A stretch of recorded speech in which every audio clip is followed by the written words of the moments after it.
research technician at North Dakota State University Dickinson Research Extension Center. He's also an environmental consultant and contributing writer for Ag Daily. Stika is the author of A Soil Owner's Manual, How to Restore and Maintain Soil Health. So Jon, thanks for being here, and I'll go ahead and turn it over to you to share your slides.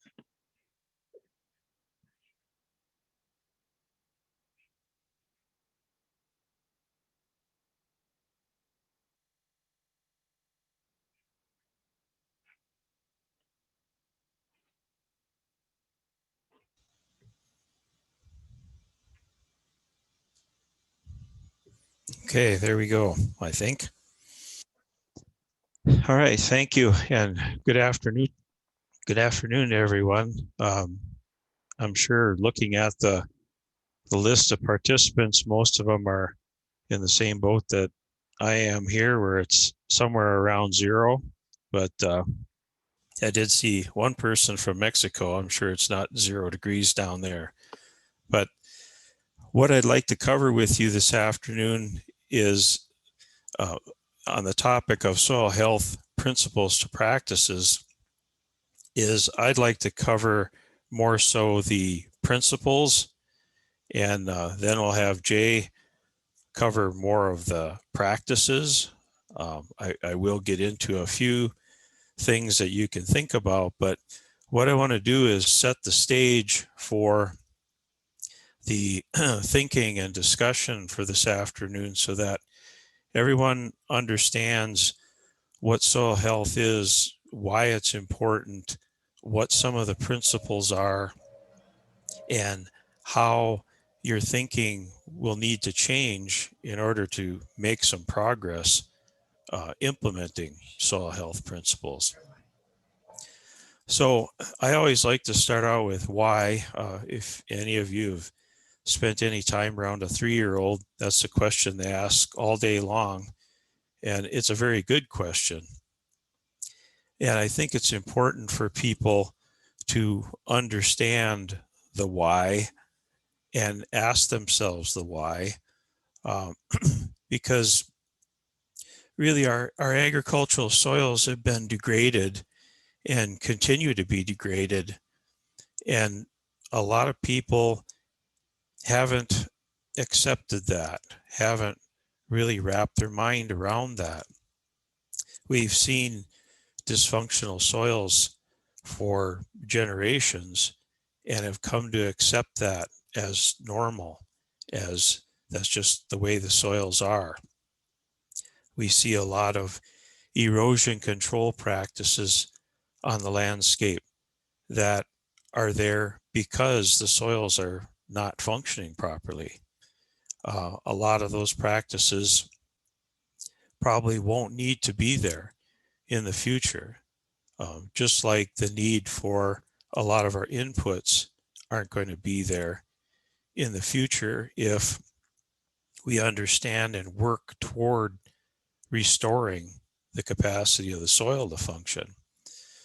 So degraded soils underperform, whether you realize it or not. They underperform in crop production and providing ecosystem services like clean water, wildlife habitat, pollinator habitat, etc. And so from both the perspective of a producer who is trying to produce some crop for sale in one way or another, and also from the perspective of the general public who would like to see these ecosystem services of clean water and other things happen. Those things are mutual. They support each other.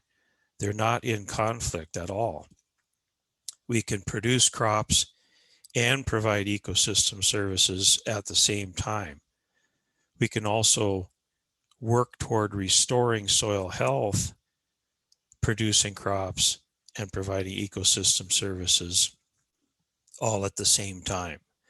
These things can all work hand in hand very easily. So when I stop to think about and look at degraded soils, I realize that they're actually fairly easy to manage because we've been managing them that way for so long that we know how to do a soil test and get a fertilizer recommendation and follow a fertilizer recommendation.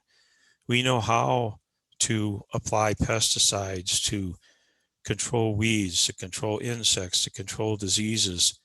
All of those things are very manageable, are relatively easy to identify and then come up with a prescription to manage those things. But they're also very expensive. All these inputs add up. And if we have to supply fertilizer, if we have to control weeds, if we have to do all of these other things as inputs, those things all cost us more and more money. And we need to realize that a lot of those issues, a lot of those inputs are really not necessary. Once the soil is functioning again, you don't need fertilizer. You don't need a lot of pest control. So most of the issues that we deal with in agriculture are of our own making because we've degraded the soil and haven't yet learned how to restore it. So not knowing something is fine as long as you're willing to learn and understand what has happened, where we are, and how we can move forward and how we can restore the soil. So managing functioning soil, restoring soil function requires a whole different thought process, but it also requires fewer inputs. And that's where the economics really comes into play of being able to make progress restoring soils and remain economically viable at the same time. Okay, so all of this involves change. And to be honest with you, I think it's more difficult for people to recognize that their soil is not functioning the way it should, that it has been degraded. It's more difficult for people to recognize that and then be willing to change their mind and change their approach to restore that soil. So if you dig into psychology a little bit, you realize that uncertainty registers in our brain as an error. And so people would rather be unhappy than be uncertain. You can think about that, think about that later on, but people would rather be unhappy than be uncertain. So I will remain unhappy with what's going on my land because I'm too afraid of changing. Okay. Because we always fear that we're losing something when we make a change. That's just human nature. So there's ways to deal with that, and we can still move forward and look at these changes that we need to make. So we have to undergo this paradigm shift that changes our understanding and our thinking of the way we currently perceive the soil to how we need to perceive the soil and then manage it accordingly. So the suggestion I make to folks is to, even though some of these changes are scary, some of these changes are pretty major in the way you think and manage your soil, you can do so on a small scale. You can pick one part of your garden. You can pick one field on your farm and commit to making these changes. Determine how big of a risk you can take. I can risk a 10-acre field. in making all these changes and figuring out how these things can work. Okay. And I know on everybody's farm, I know where that 10 acres is. It's way back over the hill away from the highway where nobody can see it. So when you have some kind of a wreck that you learn a lot from, nobody can see it. But make that small scale commitment and experiment so that you can begin to learn how you need to change your management of your soil. Okay, so definition of soil health. It's the continued capacity of the soil to function. And you'll hear me use the word function a lot. But the soil needs to be able to function as a vital living system that sustains plant, animal, and human health. When I work with school-age kids, fifth graders in particular, I get them to understand that the difference between soil and dirt is that soil is alive, okay? There's a lot of things that live in the soil. And if you could take a lump of soil, maybe the size of a golf ball, it would have more individual living organisms in it than there are people on Earth right now. So it's a huge number, but they have a huge impact on how well the soil functions.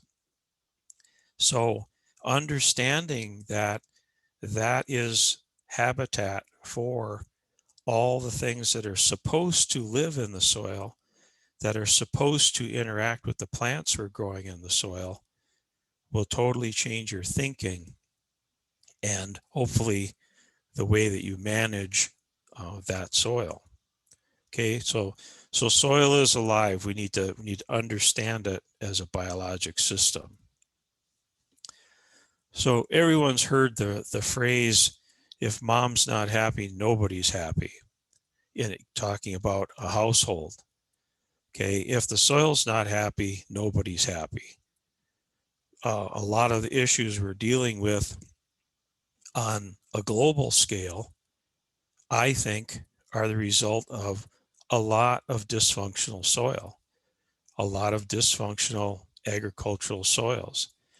So if the soil is not able to perform its functions, then how can we expect the hydrologic cycle to function? How can we expect water infiltration and transmission into and through the soil and back through plants? How can we expect that to function? How can we expect the carbon cycle to function? Carbon in the soil, CO2 in the atmosphere, carbon movement through plants into the soil, into soil organisms, etc. That's not going to function if the soil's not functioning. The nitrogen cycle, we look at natural versus artificial nitrogen cycling. The atmosphere has plenty of nitrogen. We just need to get that cycle to function in a living soil so that all the plants we're trying to grow have the nitrogen they need. So all of these things depend on how well the soil is functioning. So if we pick water, nitrogen, a couple things that we talk about a lot in agriculture, how healthy the soil is will make a huge difference in how we manage those things, whether or not we need irrigation, whether or not we need fertilizer, etc. So once again, soil is a biological system. And I want to spend a few minutes back in 7th or 8th grade with you talking about photosynthesis and plants and soil and how this is all supposed to work. Because the big picture of what we're doing depends on a lot of small things that live in the soil.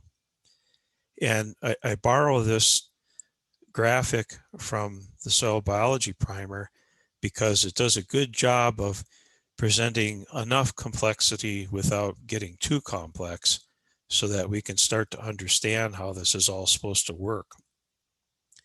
So if we start with the sun, our source of energy, and we have green living plants, those plants perform photosynthesis, and the products of photosynthesis are oxygen and sugars. Okay, so the plants take in carbon in the form of carbon dioxide from the atmosphere. Okay, plants don't get carbon from the soil. They put carbon into the soil. They get extracted from the atmosphere and convert it into sugars through photosynthesis, and then use those sugars as building blocks to build their tissues, leaves, roots, seeds, flowers, etc. But they also share a third to a half of the sugar that they manufacture with the organisms in the soil. So there's this flow of energy in the form of carbon from the sun through living plants down through their roots and into the soil. And the plants feed these organisms, literally feed them these sugars. The organisms in turn capture nitrogen from the atmosphere, extract phosphorus from the soil, find the nutrients that these plants need, and provide those nutrients to those plants. So the plants can continue to grow, continue to manufacture sugar, and can reproduce themselves, as well as feeding all the biology in the soil. So if we make the soil suitable habitat for all of these organisms that are supposed to be living in the soil, all of this works really well. All of this works with very few inputs other than sunlight and water from, hopefully, from precipitation. So that's the carbon cycle in a nutshell. That's the nitrogen cycle in a nutshell. That's how all of this is supposed to work. And it's supposed to be powered by the sun. It's not supposed to be powered by diesel fuel, by fossil fuel-based fertilizers, all these things. And the reason I make that point is not to bash fossil fuels or those type of things, but these are all inputs that cost us money. These are all things that add to the cost of production, that we don't need to spend all of that money on all of these inputs if the soil is functioning and can do all of those things on its own, the way it should be. Okay, so if I asked everyone, what functions do you expect your soil to perform as a farmer, as a gardener? What do you expect the soil to do? Almost all of you are going to answer, well, I want to grow stuff. I'm trying to grow plants here. Okay, what do those plants need to grow and be healthy? They need water, they need nutrients, basically. So how does the soil do this? The soil, the organisms in the soil fed by plants, build soil aggregates that allow the water to move into the soil. Water is not supposed to run off the soil. It's supposed to infiltrate the soil. Those organisms also capture and process nutrients to provide to the plants. So all of this is done by the biology that lives in the soil and associates with these plants. You can do it that way, or you can supply all inputs. You can buy nitrogen, you can buy all these inputs to make this happen, to make everything available to the plants. or you can build a functioning biological soil that will use the power of the sun to do that for you. Okay. So soil functions as a biological system, and it does that through plant nutrient immobilization and mineralization. Those are just the $20 words for organisms capturing and releasing nutrients one way or another. And we can spend all day on just this topic.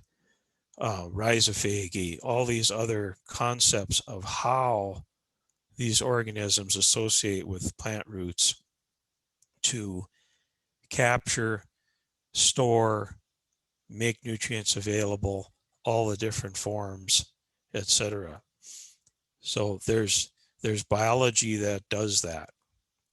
And in the process, this biology makes lots of sticky substances, makes glues, if you will, that create stable soil aggregates. And those aggregates are all the little lumps and clumps and crumbs of in the soil that are stable enough to allow water to move in between the spaces, allow roots to move in between the spaces, air, allow all these microorganisms that are mobile to be able to move on a water film somewhere in the soil. So without stable soil aggregates, our soil collapses, water, air, roots don't move, the whole system shuts down. And those aggregates are built and maintained by the biology in the soil. So those organisms need to be there all the time, maintaining those soil aggregates so that the soil can continue to function. And if we made a list of all the environmentally and agronomically important things that the soil does, we could tie it back to certain soil organisms that perform that function. It's like in this day and age, you want to do something, you want to be able to find some information, you want to be able to communicate. There's an app for that. That's the answer. Oh, there's an app for that. Just download this app, get it on your phone, and you can do this. In the soil, there's an organism for that. Whatever it is you're expecting the soil to do, there's an organism or a group of organisms that do that can perform those tasks. But they have to be there. They have to be there in a very hospitable environment in order for those things to take place. And that's the state of our soils right now. A lot of those organisms are not there because we have not made it suitable habitat for them. Okay, so I mentioned the glue makers, and everything from bacteria to fungi to protozoa, nematodes, earthworms, they all make some kind of sticky substance, whether it's to coat themselves for protection or to capture food or to prevent themselves from drying out, whatever the case might be. And it's all these sticky substances that glue sand, silt, and clay particles together to make these stable aggregates that are so important. And the microbes need to be fat. They need to be well fed in order to continue this process. And the way that they're well fed is through the roots of a living plant. So this is very easy to measure, to monitor, if you will. Go out in your field or your garden and grab some soil aggregates off the surface, let them dry out, and then drop them in some water. I used to carry this jar with the screen with me so that when we were out in the field, we could grab some dry soil aggregates, throw them on that screen in this jar of water and see how long they hold together. If the glue is good, if there's good biologic glue, those aggregates will sit on that screen, will soak up water. The water will move into them without blowing them apart. The water will move in and that aggregate will sit there all day, which tells me that if it rained all day, the rain would continue to infiltrate down into the soil. But if your aggregates are like the one on the image on the right that falls apart when it gets wet, when it rains, it falls apart, it seals off the soil surface, a lot of the pores, and now you don't have water moving into the soil. It's sitting on top or it's running off the soil. So one of those basic things we want the soil to do, infiltrate and store water for our plants, isn't happening. So you can do this little assessment very easily to see where you're at, where your soil is at. And then you can monitor your soil over time to see how is it changing? How are these aggregates becoming better and stronger and more stable? So where this all happens, a lot of this happens, is in the rhizosphere, which is that area right around a living root. The image there is some barley plants that were actively growing and they were exuding sugar. So all the organisms were there consuming those sugars, cycling nitrogen, acquiring phosphorus, acquiring water, helping that plant get everything that it needs. So it's a zone of very concentrated biologic activity. A part of the soil without a living root in it or without an earthworm in it is often relatively dormant. Those organisms just shut down and they sit and wait. Once a living root comes, it wakes them up and everybody starts to be fed and everything gets busy. So that's why it's so important to have living roots in the soil as much of the time as possible. So if we look at beginning to manage for soil health and we ask ourselves, what is the most limiting element in the soil for sustainable crop production? If you would have asked me that question 20 some years ago, I would have said, well, it's nitrogen, because we buy nitrogen and apply nitrogen all the time. But it's not, it's carbon. Carbon is the glue and the energy, the currency, if you will, and supports the life in the soil. And the carbon is free. The carbon is in the atmosphere as CO2. All we need is sunlight and a living plant, and we can capture carbon all we want and get it into the soil. 78% of the Earth's atmosphere is nitrogen. There's no limit on nitrogen. We have plenty of nitrogen. We have plenty of phosphorus, potassium, calcium, magnesium, zinc, cobalt, boron, all these nutrients that plants need. They just need to be made available by a soil organism. There's a soil organism that has an enzyme that can make those available and will make it available to the plant as long as the plant is feeding that organism. So if we can increase organic matter in the soil, we can also increase our soil's water holding capacity, which makes everything function that much better. And if you look at studies based on nitrogen fertilizer, only about a third of the fertilizer that you apply to the soil ever becomes plant available. Most of it is tied up by soil microorganisms. It goes somewhere else. It does not go directly to the plants. So it's a very inefficient way to try and feed the plants. And if we look at the total quantity of soil organic matter, 10% of that is the part that's alive at any given time and actually does all of this work. So it's that part that we really need to focus on. Okay, so how do we do this? The principles of managing for soil health, I have 4 basic principles. Other folks have 5 or 6, and I don't have any problem with that. I think we need to look at all of the aspects of how we can make this work.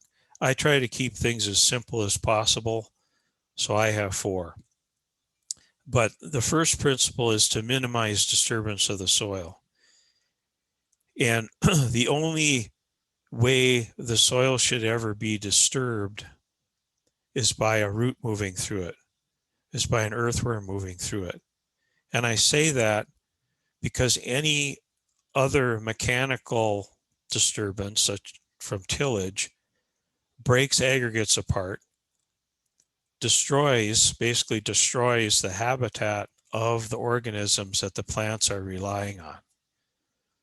So it's very disruptive to all of these organisms that the plants should be depending on for everything that they need if we disturb the soil.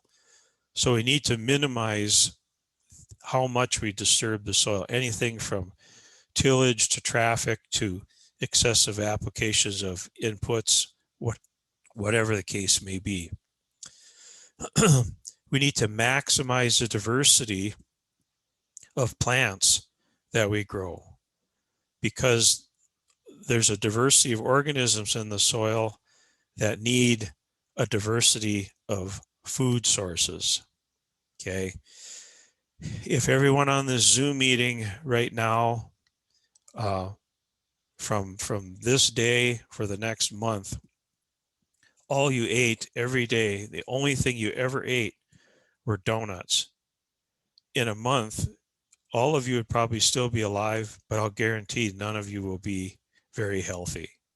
Okay. And that holds true with if all you ate was broccoli, etc. We need a diverse diet. We need a balanced diet. There's a huge number of organisms in the soil, huge diversity of organisms in the soil that need to be fed by different types of plants.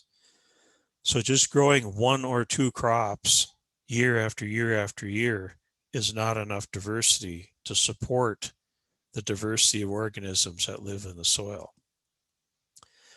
The next principle is keep living roots in the soil as much as possible, because obviously that continues the food supply as much as possible.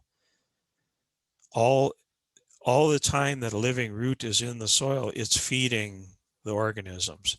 If we have a fallow period, we have a time where there's no living roots, those organisms have to go dormant because they're not getting fed. And so all our processes in the soil come to a standstill because those organisms aren't being fed. It's like having a workforce and they all decide to just take a bunch of time off and nobody's getting anything done. That's not going to get us where we need to be as profitable producers. And the 4th principle is to keep the soil covered with plants and plant residues all the time. You should never be able to see the soil. It should always be covered by a living plant or some plant residues that protect the soil, hold in water, provide some habitat for organisms to live in that soil and residue interface. So when you think about these 4 principles, think about how you're managing your soil right now and which one of these 4 principles could I improve on? Could I do differently to make the soil as favorable habitat as possible for the soil food web, for all organisms that live in the soil? All right. So I'm going to move through these a little bit faster. When I say minimize disturbance, that could be physical disturbance, chemical disturbance, or biological disturbance. Biological disturbance would be growing one crop year after year after year, continuous wheat every year. Chemical disturbance would be adding nitrogen, phosphorus, other forms of fertilizer. Most of them are salts. Adding those types of fertilizers to the soil in some excessive amount. And by excessive amount, anything over maybe 50 pounds of actual N is excessive because it disturbs the balance that's in the soil. And then, of course, physical disturbance from tillage. Maximizing plant diversity. Diversify your crop rotation, and you can do that by interjecting cover crops that are composed of a diverse mixture of species. So you don't have to grow 9 different crops in your rotation if you can grow 3 or 4 crops in your rotation, but have a 7 or 8 species mix of cover crops in there at some point. That will help give you that diversity, that plant diversity. Living roots, again, that's where cover crops can come in and fill those voids of time when you don't have a commercial crop growing. You still have some living roots there. And then keeping the soil covered, we need that protection from rain and wind, ultraviolet radiation, things that make life difficult for the organisms that live in the soil. So you want to keep that soil at a more moderate moisture and temperature for them so they can continue to do all the things that we expect them to do. So the benefits of managing for soil health, we'll see improved nutrient cycling. North Dakota State University now gives a 50 pound per acre per year nitrogen credit for long-term no-till, long-term being 5 years or more.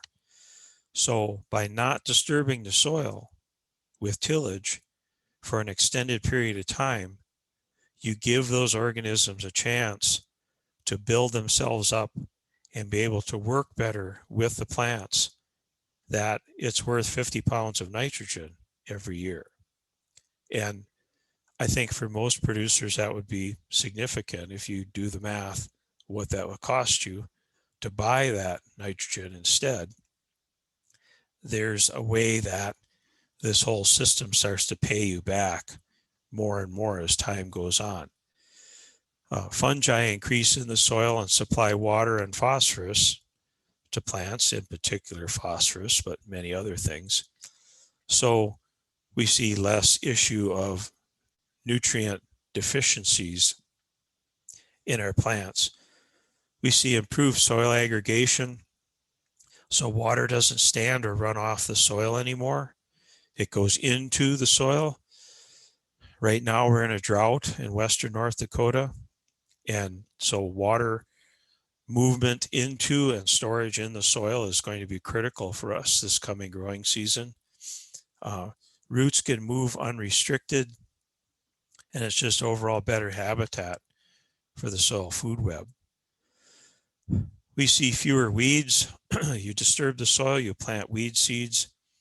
We see fewer weeds. We see fewer pest issues. Plants are more able to build higher and higher molecular weight compounds within themselves, makes them less attractive to insect pests. Okay. Insects are the garbage collectors in nature. So if you have insect pest problems in your plants, then your plants are suffering in some way that it makes it easy for the insects to feed on them. So we can reduce inputs for fuel, for labor, for fertilizer, for pesticide, for all these things. We can continue to reduce our input costs as we manage to restore soil health. So these things work hand in hand. Making a switch to improving soil health does not cost you money. It saves you money at the same time. So how can we tell if we're being effective in our management of improving soil health? As I mentioned, you can see if your soil aggregate stability is increasing. Throw those aggregates in some water, see how they hold together. You'll see places in the field where water used to stand or run off that no longer happens. The water moves down into the soil. You can take a soil test and look at organic matter, how that's increasing. Obviously, crop response, reduced input costs. And the way to measure that is, again, go back to your experimental piece of ground where you're putting in fewer and fewer inputs and still maintaining yield. That will show you how much fertilizer you really didn't need. We can do biological analysis of the soil food web that will tell you, here's the organisms that are living in your soil, and you can watch those numbers change and improve over time.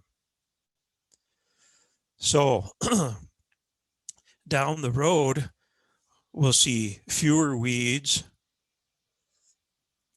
which means we'll need less or no herbicides, increasing soil biology, so we'll need less or no fertilizer. We'll see more earthworms. We'll see increased water infiltration. It's less work. It's less input, less time. And something else to think about, more and better food.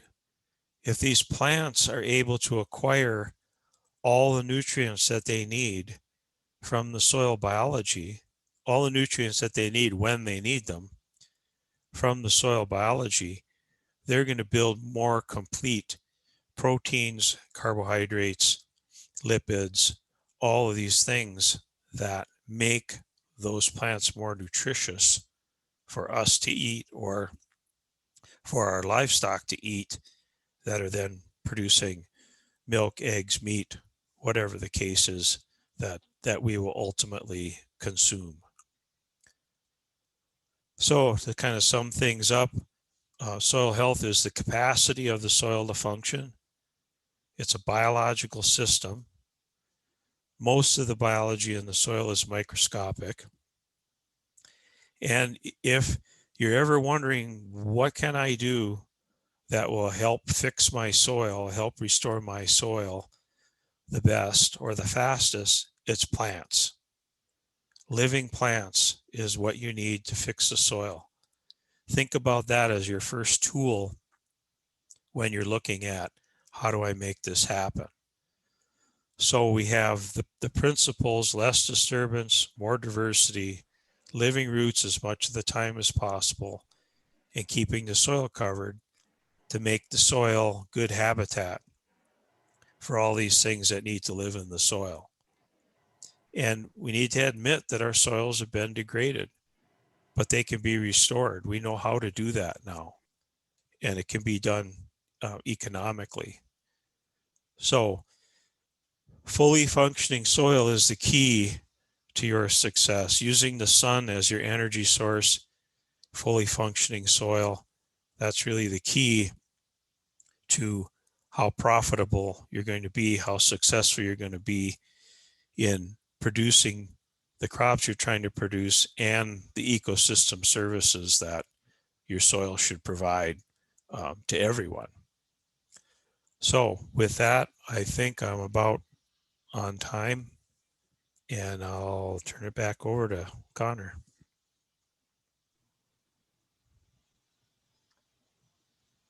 I will. Oh, go ahead, Connor. I was just gonna say thanks, John, for that great presentation. If you wouldn't mind stop sharing your screen. There you go. Perfect. Okay. Jay will be able to answer some questions a little later, as well as John too. So We've got a lot of people on here that can answer questions, so I'm starting to feel braver. great. Well, good. So I'm going to introduce Jay and just give a little background on his work, and then then he'll get started. So Jay Fuhrer has spent 40 plus years working for USDA's Natural Resource Conservation Service, the NRCS. His groundbreaking work with the nationally known soil health team in Burleigh County, North Dakota, brought together farmers, scientists, and soil conservationists to incorporate the 5 principles of soil health on numerous crop and livestock farms.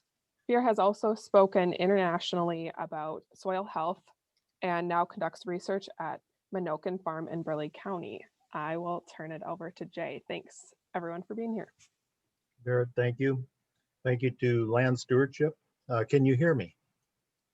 Am I coming through okay? So if an old man like Mr. Forgy can hear me, then I'm probably everybody on here can hear me. So I'm just giving them a bad time. Okay, we're going to talk a little bit building on what Jon talked about, and we're going to go through principles to practices. And I'm just going to put some things on here, and I want you to think about it this way. This is not intended to be a how you should farm. I want you to look, this is our environment. This is the Northern Plains. This is what we've evolved into. And you might find some things in here that would work on your landscape. But when I look at a landscape, I like to start with the geology. You know, how did we get here? How did we get this? Jon talked about a degraded soil. How did we get that? And I understand that in the Northern Plains. I understand how you know, we used to be glaciated a number of times, so we have that advantage. If you've been glaciated, you have the advantage of being reset. And so whether it was volcanoes or glaciers, those are 2 primary ways geologically. But so we have that advantage. And so we have a younger soil, we have mollisol soils. And I think that's to our advantage a bit. And then of course, winter has frozen us for long periods of time, and it's slowed. I didn't say stop, but it's slowed our soil activity. And so consequently, we probably are in a little better shape than some parts of the country. That, and when you're the last place on Earth, or at least within the US, to be settled, I think that also, you know, we just haven't been at it as long. So this is like 130 years of farming. But during that period of time, we've removed half or a little bit better of our soil organic matter. And so that's a lot of material to remove in a short period of time. Okay. And so today we'll talk principles to practices. I have this cover crop I'm showing on here. I'm going to show you a number of different ways that we can kind of take a look at covers. But the first time I looked at a cover crop, my thought was, and this is a long time ago now, but my thought was, well, it's okay for you, but it's really not for me. Why should I use up my water, my nutrient, my time, my labor, costs and expenses? Why should I do that? And I didn't see that bigger picture. And with time, I slowly unraveled some things in covers, and then it got to be rather important to me. And then as time went on, it got to be essential. If we're going to build a landscape back, we better give some serious thought to a cover. So with that, let's kind of take a look. Now, this is what our situation normally is in the Northern Plains. Okay, this is April 13th, 2018. It's a cold environment. And you look at that and you say to myself, how do I transform that into something that improves soil function? All the items that Jon talked about and did a good job of bringing it into our perspective. So I want to take this Northern Plains scenario, low rainfall, cold environment. This is us. Okay, this is us. And when I say that, I'm talking about ourselves here specifically in central North Dakota. And so I had to learn that every green plant is a carbon inlet. And Jon explained this process. And so we got to have these green plants. Well, now when I look at a cover crop, and this is at the Menoken Farm that I'm showing you this, when I look at these cover crops, I have to understand that they all are carbon inlets. I don't want any of that sunlight hitting the ground. None. Zero. I want it all being harvested by a green plant. And so consequently, that's a lot different than when we started with our bare soils. When we started soil regeneration in this area, we had bare soils, and they were tilled soils and low crop diversity, no cover crops, very little livestock integration. And so we were good at simplifying the landscape. And now we needed to build back a landscape. That's different, okay? I also had to understand the power of diversity. You can't just talk diversity. You have to actually apply it. And so when I get the opportunity, I look at my native rangeland. That's always kind of my template. I've got over 100 species per acre on my native rangeland right here in this county, over 100 species per acre. Why, when I get the opportunity, wouldn't I apply a reasonable amount of diversity to offset that? And so when we moved and we removed all of the prairie and we started going with one plant at a time, that's a lot different environment than the 12 to 14 species you see standing here in this photo. Each one giving a different root exudate, each one with a different peak harvest period, each one with a different photosynthetic rate, each one playing a role in the insect world. So this is different. This is not business as usual. Here in this field, I had an opportunity to put on a combination. There's no fertility on this field. There's no artificial fertility on this cover crop. But I have a role of functional groups within this cover crop, and they can play these roles. And so if I put a monoculture in here, or I only put 2 species in here, do you really think this cover crop would look like it looks like? It would not. It would look quite a bit less. And so I need the support of this diversity. When I get the chance, I bring in the diversity. So I don't know if you can hear that. It doesn't matter if you can or can't. I got my ring here.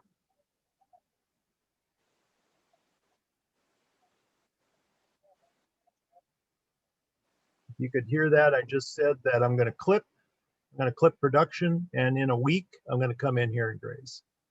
Okay, and so that to me is a great time. Something that I got to share from a human aspect. We have 10 fields at the Menoken Farm. There's always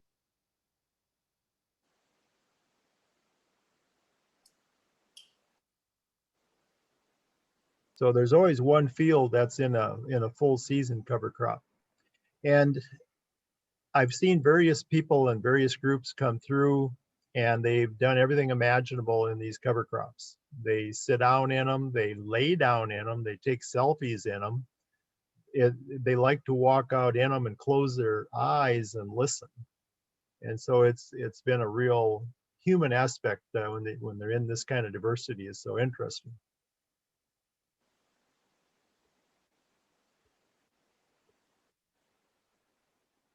Okay, for some reason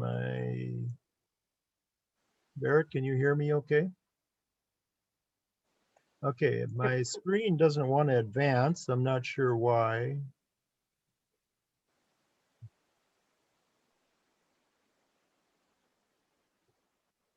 There we go. So this first one I want to break into carbon, and I'm breaking it from the viewpoint of a fellow Minnesotan, okay? And Don Rykowski is a longtime soil scientist, retired at ARS in Morris, Minnesota, and he's unfolded a lot of this information over the years. If we take a corn crop, where's the carbon? There's 1/3 of it in the grain. There's 1/3 of it in the residue, and there's 1/3 of it in the root mass. Okay, so this is the decompositional carbon. We know this, and this is part of the process with carbon. Okay, but then we also know that there's an exudation part. So I've referenced these slides for anyone that wants to go down the rabbit hole a little bit further. They've got some websites and locations of this to do. And also Barrett and Connor, I'm willing to make this PowerPoint available to you if you want to distribute it to anyone who asks, that doesn't want to take notes, which I don't blame them, but we can certainly, if you want to, you can certainly send this to them. And so there's one estimate is out of the nature and properties of soils, and that's 30% of that photosynthetic energy actually goes into giving off the carbon exudate. Okay, so that estimate was at 30%. Here's a separate one I've looked up to. This one was at 30 to 40%. So this is the fourth part of that carbon cycle. Okay, this is the part that in the first, let's see, I think I have it here. The first 1 to 2 months is when most of this occurs. So sometimes I'll have a farmer say to me, I've only got 6 weeks in the fall for that cover crop to grow. Well, take a look right here. If you look here, 1 to 2 months is when most of that exudation is going to occur on that green plant.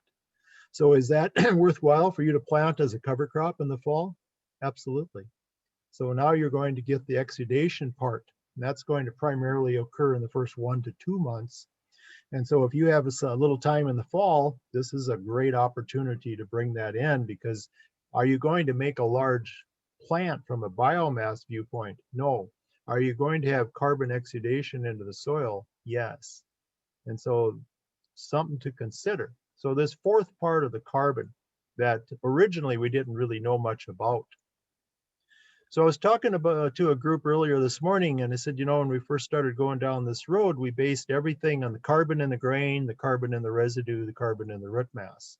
We didn't even address this part. We didn't even know about it, at least not to any great degree.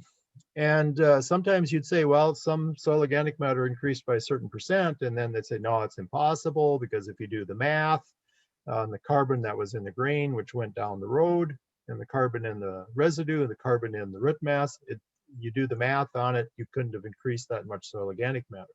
And of course, the part that wasn't being discussed was this part right here, that fourth part, it's the carbon exudation that John talked about. So somewhere's in that neighborhood of a range, maybe 30%, maybe even up to 40%, could be a little more or less. And so this is a huge item, and it helps us understand the value of a cover crop. So then also we use phospholipid fatty acid, so the soil biology. And I want to kind of play that in here so it makes some sense. So this is the total biomass of the 10 fields, okay? So if you take a look at this chart, field 1 has got close to 6,000 nanograms per gram of live biology, okay? Doesn't mean anything to somebody in Minnesota. This is relevant to central North Dakota. Your numbers would be a bit different. What is relevant is these 10 fields are relevant to themselves. So if I take a look at field 1, I see this very high. And then I ask myself, what's the history of field 1? Well, the history of field 1 had rotational perennials in it in the past. In its past 11 years, 5 of them were rotationally grazed, highly managed perennials, 21 species, okay? Did it make an impact on the biology? Yeah. How about field 3, that's so low? Field 3 was 11 years of no-till wheat in a row, no cover crop. So there's your monoculture impact, okay? No cover crop, no livestock, no diversity, no diversity. How about field 10? Field 10 is also so interesting because it also had rotational perennials. So you start looking at this and they start unraveling. Field 8 is interesting because it's corn bean. Okay, and so this corn bean field would have also had, from time to time, would have had seed coating. And so you may want to ask the question, is the fungicide effective? Yeah, let's look at that. This is total biology. This is the fungicide, the fungal component. This is the mycorrhizal fungi that's available in each of these 10 fields. What have we done to it in field 3 and 8? We pretty much wiped it out, okay? Take a look at the fungal amount in the fields that had some of the perennial aspects in them, and also some of the fields that had more of the season-long covers and had more of the crop diversity. So the more diversity we brought, like high diversity fields like 2 and 9 especially, they never had the perennials in them, but they had a lot of diversity in them. So we start to see that we can foster it. You can foster life, or you can remove it. Okay. We start to see that we can do that. Okay. So let's look at, let's talk a little bit about some of these practices that we're supposed to talk about in this session. And let's just take one like 60-inch corn. I want to make a point to you on 60-inch corn. So this is the Menoken Farm. This is 60-inch corn. That's 21 species of perennials and about 7 species of annuals. Okay, so there's a lot of diversity between these rows. Okay, and so we look at that, and then I start to track carbon. I start to track biology. I start to track Haney analysis, infiltration. All of these are recorded. So this is what the field looked like that spring. It came out of a 5-year rotational perennial field. Put the corn in. This is what it looked like that spring. This is what it looked like in the summer. Okay, and so we gave it a little bit of a head start, and we let that amount of diversity flourish. And so then if we look at it the second year, this is what it looked like the second year. And so then we went back and we did it one more time, because we had a nice scenario. We already had the cover crop there. Cover crop's in place. I don't have to plant it again. Okay. Plus it's a perennial, and the perennial root mass far exceeds the annual or biannual root mass. Okay. Now, if we keep going on the 60-inch corn, we're going to get to this. Okay. This is the soil organic matter at the Menoken Farm. We got together with Ag Research Service out of Mandan, and then the NRCS soil scientists, and we combined. And this fall, we went out and did an 11-year follow-up at the Menoken Farm soil-wise. Okay, pretty extensive. And if you look at blue is what the soil organic matter was in '09. All right. Orange is what the soil organic matter is today. Now, some of these fields had a pretty rough life. So field 3 was 11 years of wheat. We did have a little bit of a gain, but really after 11 years, you don't have much to show. Okay. Plus, we didn't bring in much CO2 because we did not have diversity of plants and didn't have cover crops, didn't have livestock to help us spread that biology either.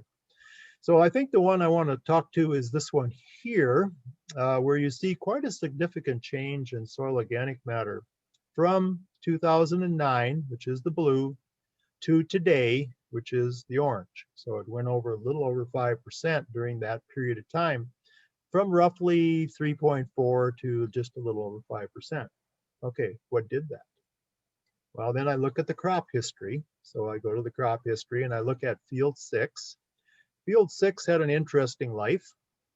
It had quite a number of years of alternate corn with a grazed cover the following year. So it would be corn for grain, conventional hybrid, no pesticide, or excuse me, no insecticide, no fungicide, but it did have a herbicide. It was a conventional hybrid corn. Following year, it went to managed grazed with multi-species covers. Then it went back to the corn, it went back to the covers. It did that for a number of rotations. And then I saw, wow, out of all 10 fields, it had the most livestock activity because of that rotation. Also, we had some nice cornfields in there. And so we start looking at that whole thing and we start to understand what drove it, what didn't drive it, okay? And so each one of them has their own story, but the 60-inch corn, long story short, that said to me, we need to combine the cover crop into the corn during the growing season on the 60-inch scenario. And so rather than have a 2-year, I can do that and accelerate it into 1 year. And so now I'm looking at it from that viewpoint. It'll take a little time for it to play out, but will I get the same kind of soil organic matter level gains in that as I did in the 2-year scenario? So if you understand what I'm saying, I'm compressing it into 1 year in the future. So those are all interesting scenarios on what these practices do or do not do for us, okay? Now, let's talk a little bit about bringing a cover crop in with something like planting green. So this is a little different now again. So this rye would have been, cereal rye would have been put in the previous fall. This is spring right here. This is spring. This is spring of 2020. And that rye would have been seeded the fall before. And if it's early enough, I put a few species in with the rye. If it's late, and when I say late, for us, October, then I'm just going to go 100% rye, because I'm going to have a lot of difficulty getting these other species to go very far with our temperatures. And whereas the rye doesn't care as much, it's going to go ahead and take place. So this is the rye. And then I want to graze it. And so this year at the Menoken, this past year at the Menoken Farm, we had a livestock scale that we finally acquired, and it allows us to weigh these critters individually. And so our group of 25 yearlings were weighed 8 times this summer, each time coming off of a different forage. And then we can record the pounds of beef per acre and the rate of gain per critter, okay? And so this gave us a 14-day graze window, and that worked out very well for us. And then after that, with a little bit of regrowth, we're going to go get the beans in, okay? And so we look at planting the soybeans directly into the standing green, and now we are transferring the mycorrhizal fungi. So we've already primed the pump with the biennial, because the mycorrhizal fungi wants a green plant, and it wants it all the time. And we wonder why we don't have much in our soils sometime. And really, I think a lot of that answer is we have such long periods where we don't have a green plant for it to form the association with. So here we have the transfer. So now the beans are going in. I want to let this green grow a while. I want to let that grow a little while. So that's a lot different kind of cover crop scenario than if I'm going to come in with a big graze mix like you saw when we first opened it up. Now, we had a very dry year as well. I heard John mention Western North Dakota. Well, Central North Dakota was that way too. These beans operated at 25% of average precip until the end of June. At the end of June, we got up to a whopping 45% of average, but they were dry. Now, these beans didn't necessarily know they were dry. They have a mycorrhizal association, okay? I can find that on my fields. I can see that on my fields. This is one thing that would be very helpful to a farmer, for him to you don't have to have that every field every year, but periodically to see this and see their rankings on various fields, and then to look at your crop history and what you did or did not do on those particular fields over time. And so I like to see that scenario. So then what about things like spring wheat? You know, the farmers I visit with are concerned about growing spring wheat and how it's been growing, and the disease factors on spring wheat. And so I said, well, maybe we should take a look at a different way to grow it. And maybe we could put it into a standing broadleaf, a green broadleaf. So then if spring wheat being a grass, how do I put it into a broadleaf cover? I like the soybean, a broadleaf, into the rye as a grass cover. So then it's broadleaf into grass. Here it's the reverse. Now you're bringing a grass into a broadleaf. And so it's just another way, but it's a good agronomic scenario. So John talked about bringing life into these soils. So if you look at these mollisol soils right here, you can see the root mass in them. You can see the earthworms in them. You can see this kind of duff material up here that's decomposing into the soil on the surface, or in other words, the armor.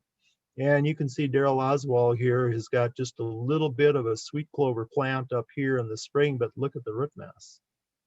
And so this is what drives these systems biologically, and what brings the soil biology life to a lower level in the horizon. Instead of just on the surface top foot, now we can bring it down lower. So all these type things. So in this particular photo here, we're applying a bioinoculant. So the Menoken Farm makes their own bioinoculant the last 2 years. I usually send that off to the molecular research DNA lab at Shallowater, Texas, to get a DNA print-off. And this particular one had 370 species in it of biology. And so one of my, and I want to illustrate a point by this, one of my colleagues said, God, we need to get that down to just that 1 or 2 species that are making this work. And I said, why do you think there's just 1 or 2 species making it work? Why don't you think something differently in that term? Why don't you think, maybe 370 is a stronger workforce than 2 or 3? And so it's a little bit like cover crop diversity. I think we need the biological diversity. I think it was more designed that way. So here we're putting the biological diversity with the seed. So it goes directly into the seed trench right here with a naked seed. Okay, so there's no seed covering on here. And then I think we have an association that starts at germination time. And I think one of the things that if you're going to use a bioinoculant, I would have it on before it germinates. You got to figure that part out. We did it from a liquid viewpoint because here in the Northern Plains, we understand liquids, and in large scale, small scale, mid scale, if we can get it converted to a liquid, this all starts out as organic material, then it goes to compost, and then to vermicompost, and then to the extraction process of the liquid. Then it goes to the lab, and ultimately the last 2 years it goes in here, and we follow that up with tissue analysis and with soil analysis, and we start to understand what is or isn't happening with this bioinoculant. And so that's a whole nother talk for another day, but that's what's in these liquid tanks. Is you want to call it a worm juice, you can call it worm juice. I've had it called everything imaginable. I think of it as a bioinoculant.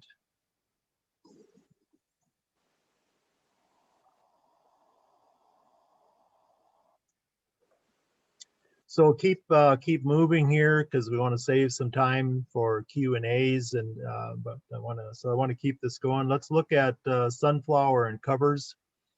The Griffith family out of Jewel, Kansas, had a good conversation with them. This is a long time ago now, and they really helped me understand this process. And this is one that I'm bringing back to the table in 2021.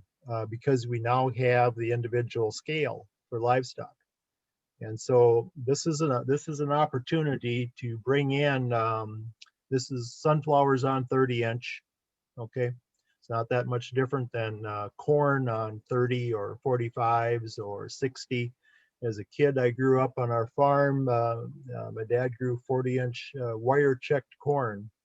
So Paul Akeley, you and me are maybe the only ones on here that know what wire-checked corn is, but he grew wire-checked corn. And so a wire-checked corn could be cultivated 3 different directions. You could go the long way of the field, you could go across the field, and you could go diagonal. And so that was into the 50s, beginning of the 60s. And here we're bringing in a 30-inch scenario on the flowers. These are all planted on the same day. And these are all broadleaf covers. I believe there was 8 of them in there, sometimes more if I can find and they're all broadleaves, okay? And so appreciate the Griffith family for this. And we can grow them solid if you prefer. So if you want them growing solid, that works too. And it works in our environment because everything frosts down. And the covers underneath these flowers all go down with the frost, and the flowers stay standing. It's a nice harvest scenario. Looks, you can take a field like this. I know Dan Forgey had a sunflower field behind him on his screen earlier this afternoon. So this is Menoken Farm. These are sunflowers with 8 covers underneath them. And then when we take that off, the advantage now that I want to do some work on is I can bring the livestock in now because we have a high plane of nutrition waiting here. Just like we have the 60-inch corn with the covers, we have a high plane of nutrition. And so we can get some nice gains on these livestock, and the not so healthy ones can definitely put on maybe a body condition score. It's cool, nice time of year for them. They do well in it. We got diversity of species And so this is going to be real interesting to get their weight gains on here this coming year. Okay. So these are all just different ways of putting covers in. Okay. So there's lots of ways to do this. And, you know, you can grow the grazing forages in combination. You can go ahead and interseed them into row crop like corn and flowers. We know we can do this. We may or may not be able to accelerate soil organic matter gains when we do that. I guess that's what's going to be on the table. There's definitely harvesting more sunlight. That carbon's got to be going somewheres, and our job is to find out where. And so I want to kind of share a little bit on the livestock end of it. So this is our weights from 8 different forages. This was the rye. Now the rye also includes some compensatory gain, okay? Because when they came from the sales barn, they spent about 2-3 days mothering up with the sheep, because we grazed sheep with them. And then they went to these fields, okay? And so this is not all true gain. This includes some compensatory gain also, all right? So it looks better than it is. Yeah, I would say in reality, it's maybe around 2.5 or so, but it was very acceptable. And they were grazing the cereal rye and had them on there for 14 days. And they were clipping right along. And then we grazed the pasture twice after recovery time. So this orange one is the first graze through. And then this one here is the second graze through. Okay. Now, normally in our neck of the woods, and I won't say this is true in yours, but normally in ours, the second time around through that pasture after recovery, we are going to have a little higher gain, normally. Not always, but usually. And it's not as wet a material. The first time through, you know, it's always got more water in that material. The second time through, not as much. And then we had some opportunities to put them into some different scenarios. This is the interesting one right here. Very dry year. The wetland north of the buildings is completely dry. It's got reed canary and Garrison creeping foxtail in it primarily, not exclusively, but primarily. Fair bit of material in there. And so I had this brilliant idea. We should put them into the wetland, and we could buy ourselves a little bit more time before we went into our cover crop here to graze. So that sounded good. So we put them in, and they promptly lost 1.5 pounds a day for every day they were in there. And so all of a sudden that didn't seem like quite as good an idea. But what is so fascinating is when those 25 yearlings were weighed, as a group, they lost weight, okay, as a group. Individually, some of them continued to gain, okay?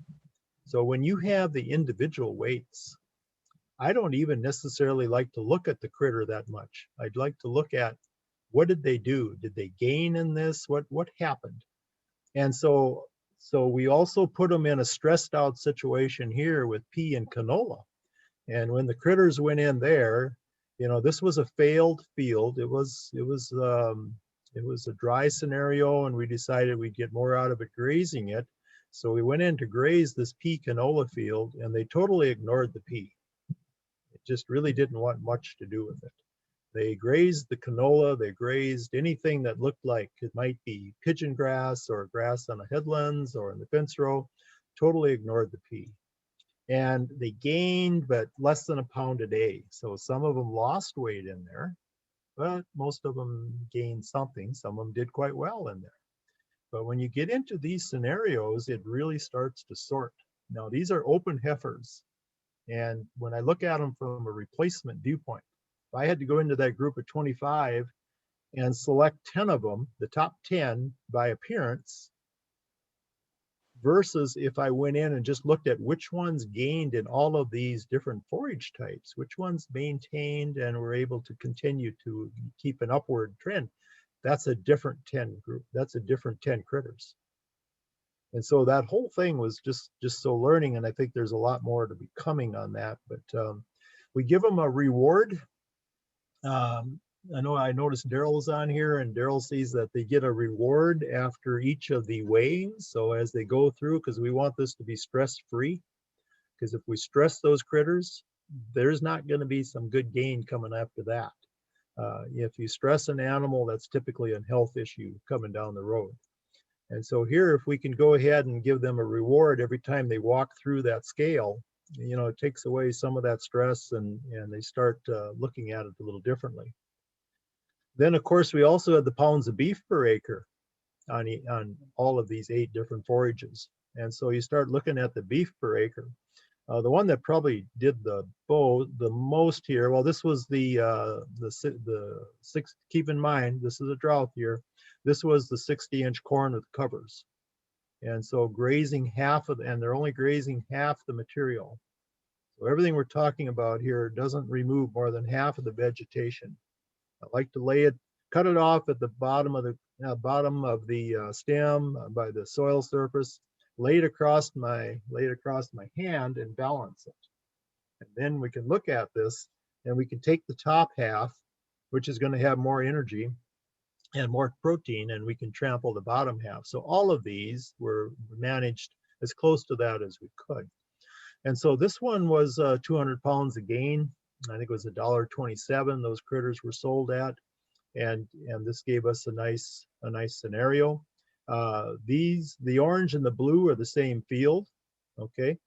And so you're looking at 2 swings through the pasture, okay? So if you put those 2 together, that's a pretty good gain between those 2, well over 200 pounds in a drought year. I'll take that, and still have half my material and be fully protected, you know, until I have a new canopy growing there. So just things to consider on the livestock end, on when we're looking at the entire scenario of principles to practices. So this particular, again, it's a lot of this has to do with stress and these yearlings becoming acquainted. And this, I'm just gonna, a few seconds here.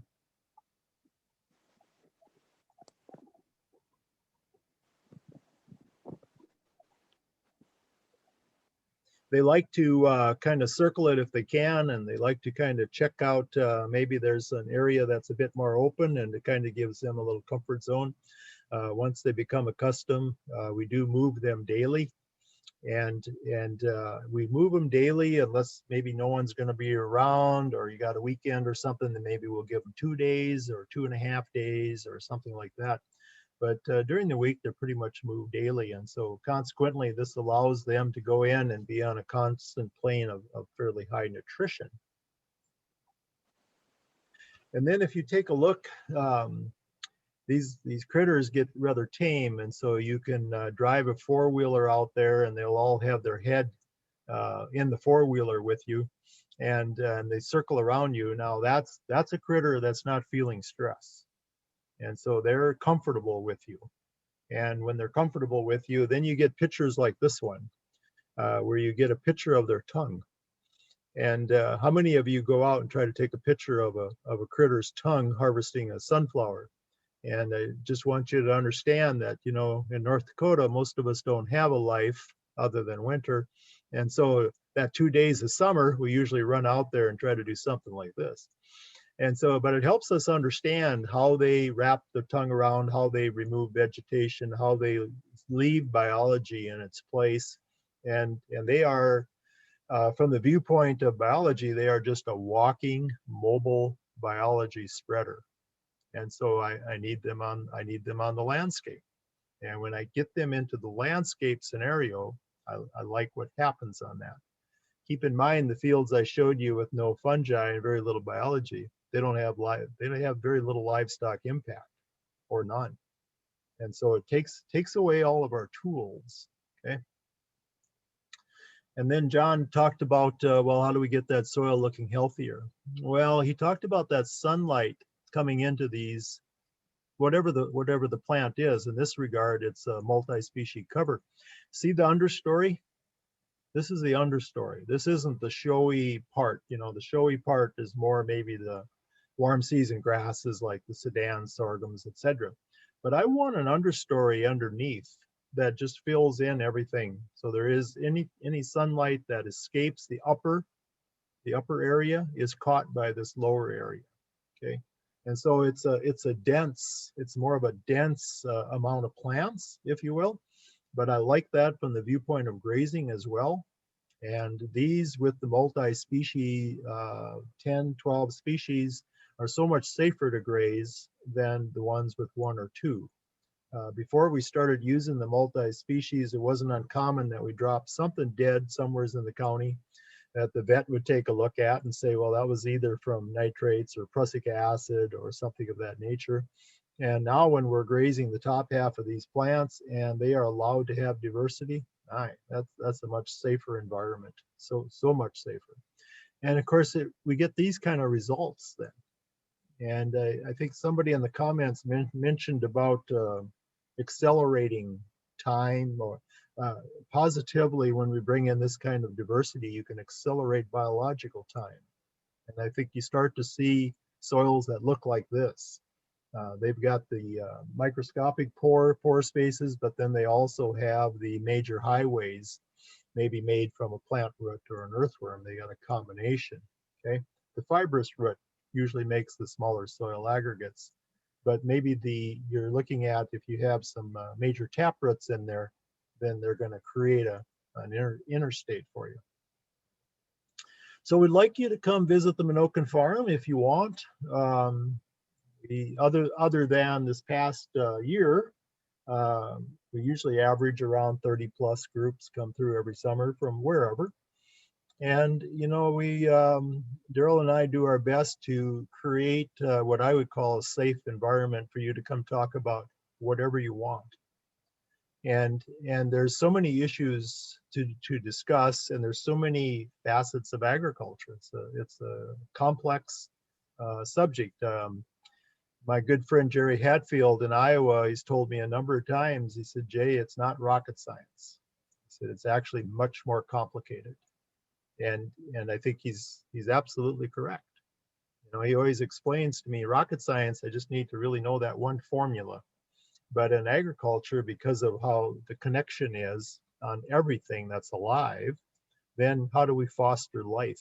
And how do we bring that forward? So these are just some examples. This was kind of our road forward, may or may not be your road forward.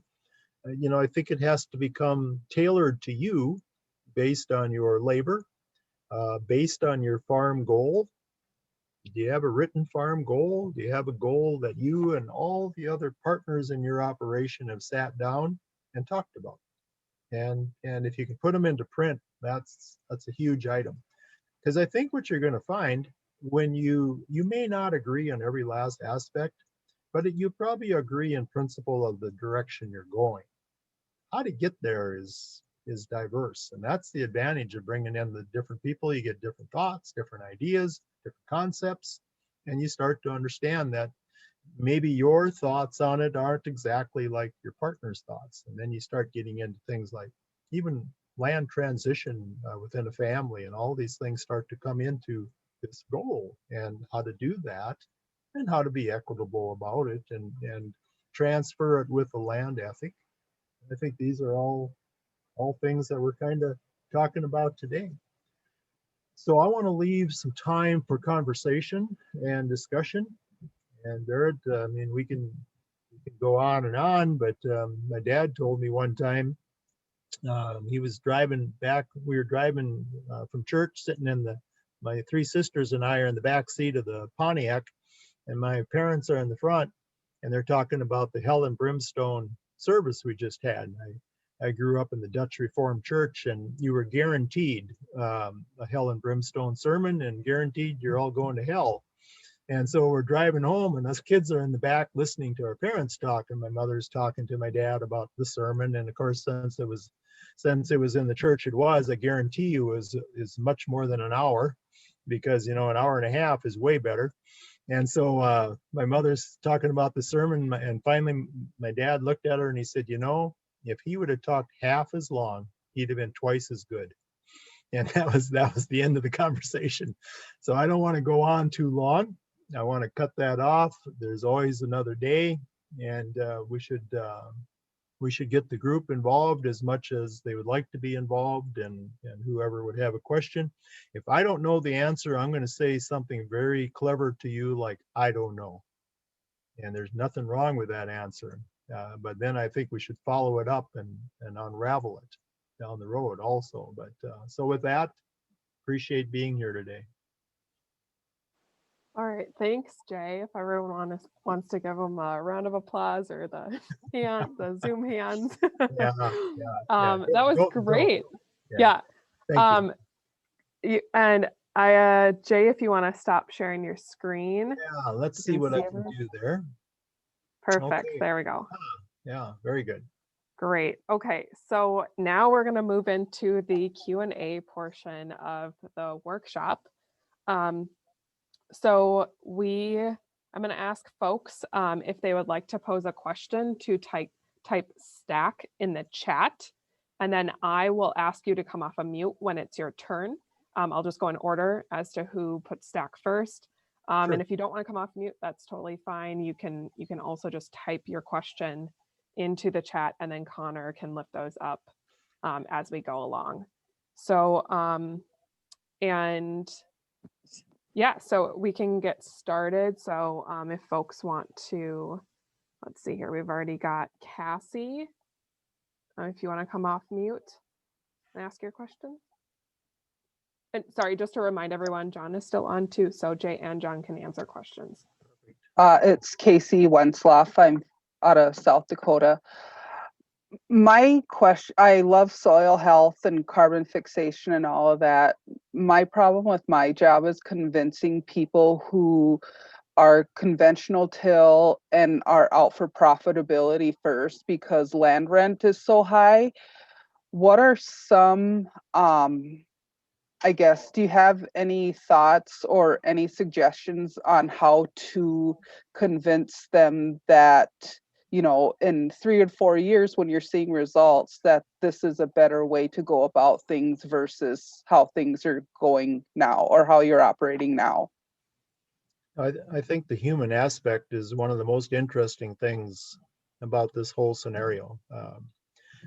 So when I first started going down this road, I would basically spend my time trying to talk to what I perceived to be the operator. And then eventually I started to really put a lot more together that I need the operator and the operator's family unit, if you will, the people involved. Otherwise, you're talking to one who's going home to try to convince another. And it's not that much different than what you're just talking about now with the rental scenario. So then I started expanding that and started bringing in banker workshops and started having workshops for people who own land but do not operate the land. And when we start bringing in these different people, you know, because it's information and education, when we start bringing in all these different groups, then it got stronger. And because otherwise you're constantly playing this game of, yeah, I feel this way, but my partner wasn't here today and the banker wasn't here today, and all of the other associated people or groups.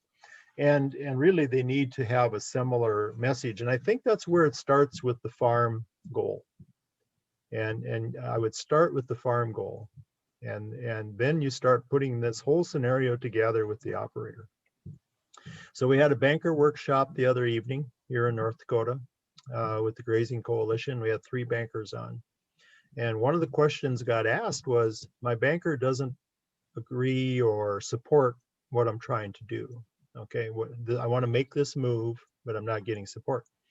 One of the bankers answered it by saying, you need a different banker, which I was rather surprised. I was like, whoa. And so what he was saying was some of the bankers, you know, have gone down the road and they really understand what's behind the numbers. Okay.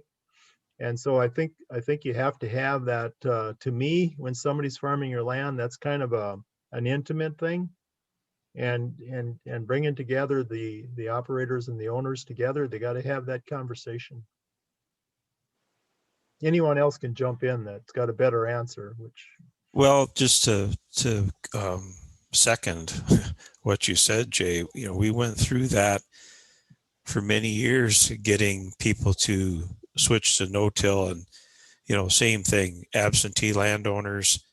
So we educated those absentee landowners and said, look, if you're going to have somebody renting your land, you want somebody that's going to be building it, not continuing to degrade it.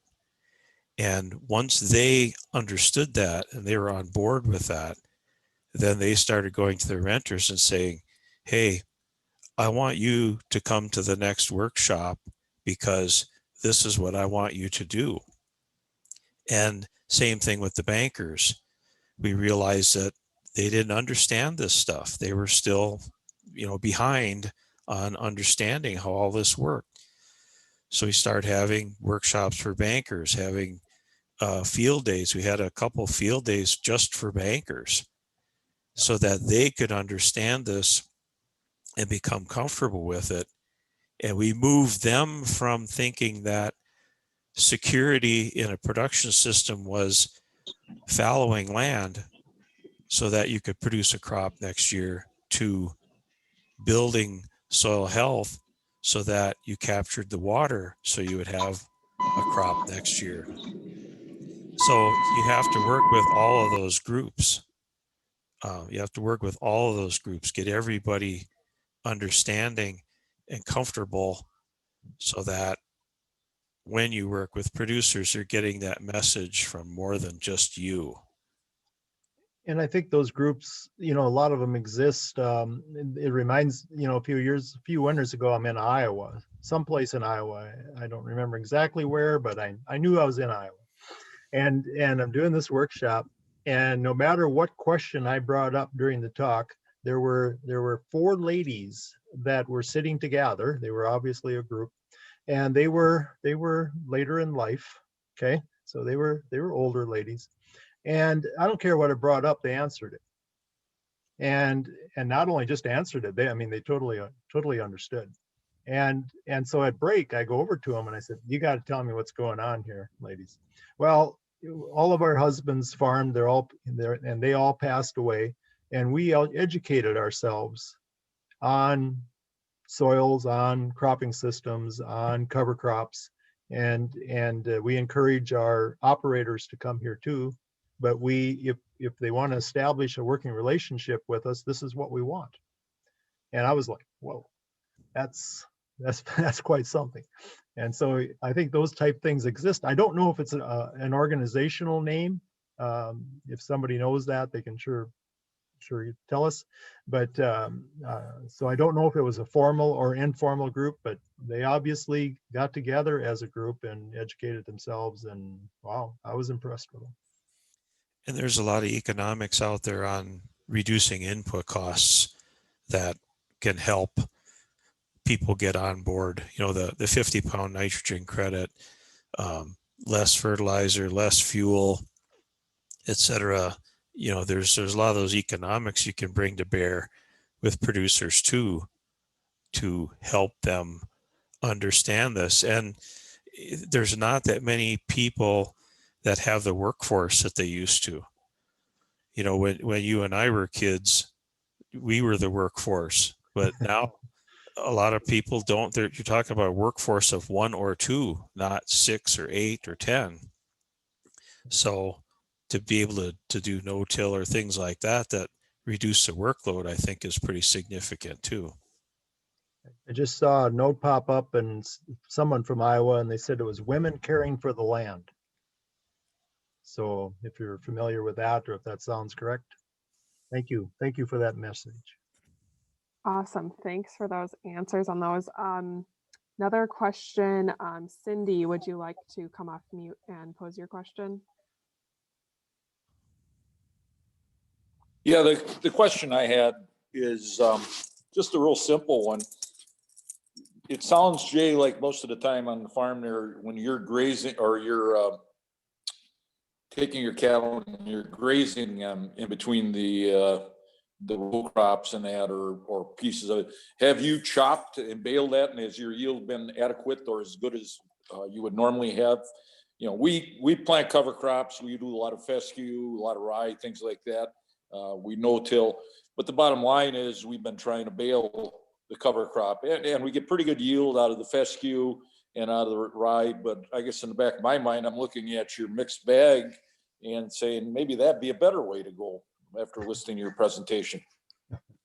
Well, I think all of that is on the table, no doubt. It's not evil to make a bale. What you want to really consider is where you feed that bale. But making the bale, there's nothing wrong with that. Okay, make the bale, because you start getting into carbon exporting and all of those type things. But if we make a bale and we feed it back on those acres, wow, that can be a very powerful scenario. And so at the Menoken Farm, we're going to resuscitate the field with the lowest biology. We're going to change it now after 11 years of a monoculture, no cover crop, no livestock, no diversity. We're going to change that now, and we're going to resuscitate it. So we started that this winter by feeding livestock on that field. And so winter feeding. And so that's a great start. And also, we brought the feed in. So I don't want to move the feed around. Then I'm just moving carbon around on my farm. I want this hay source to be from a neighbor, if they would, and if they're willing. And then we'll go ahead and we'll get a great jump start. But the bale scenario is a good scenario. But we got to be a little careful when we're growing covers, and we're always exporting everything that's on that cover. So you did a great step there by putting in the diversity for the cover. But if you continually, occasionally is one thing, but if you continually remove the material and take it to a headquarters, for instance, then you're going to have a tougher scenario. Okay, thank you. Yeah.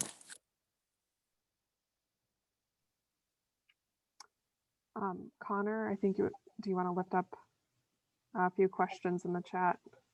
Yeah, there were two related written questions in the chat from Bradley and Tim. First one, any grain yield data on the 30-inch versus 60-inch corn?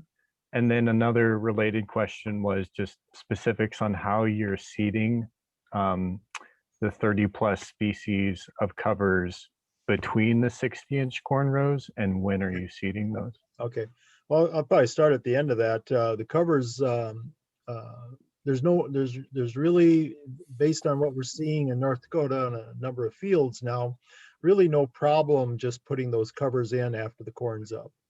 Keep in mind that growing point's still not above the ground. So we have people that come in with the large drill, the 40 to 60 foot drill, and they'll come in later after that corn's up and just drill over it. And there's no growing point above the ground yet, okay? So you're going to be quite surprised, I think, on how that works, and that's been a pretty good scenario. So you can also interseed. We've got the GPS technology to do that, and so we have a precision plant unit at the farm, and it is capable of also interseeding. And when we do the sunflowers, that's all one operation. Covers with it, and usually I'll use a soybean plate because it's most forgiving to bring in the multi-species cover. So there's lots of different ways to do it, or like even the flowers, you can just solid seed them all in one operation. Don't bother with the rows. I've done it both ways. Either way works. All kinds of ways to do that. Then in terms of fertility, the Menoken Farm has 10 fields, only one of them gets fully fertilized. And that was our 11 years of wheat, okay? So that one was fully fertilized, or anything else that you can pour out of a container, all right? And so the rest do not receive that. And what I find is in our scenario, if I grow a field of wheat, spring wheat, and I compare it to our fully fertilized spring wheat, I'm not gonna catch them on yield, okay? But I am going to catch him on the economics per acre. And so we have to get past yield and get to the net return. And so if I can have net return, that didn't give me a bragging right in the restaurant, but it kept me in the game and allowed me to continue going down the road. So I have a same way in corn.